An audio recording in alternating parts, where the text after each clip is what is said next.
Naoya the Monster Inoue at TJ Doheny nagkaharap na. Nagkita at nagkaharap na ang magtutunggali sa September 3 na sina The Monster Naoya Inoue at The Power TJ Doheny dito sa kanilang final press conference. Nasa mukha ni Naoya Inoue ang kumpiyansa na siya ang mananaig at si TJ Doheny naman tila malungkot at alam na matatalo siya. Prediksyon ng nakakarami na ina-knockout ni Inoue si Doheny.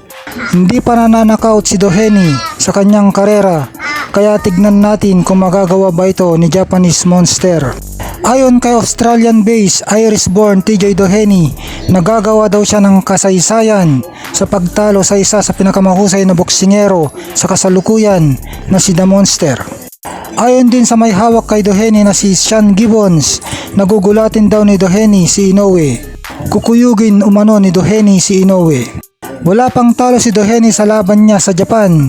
May 4 na panalo siya at gagawin daw niyang 5 sa September 3. 3 araw na lang ito mula ngayon.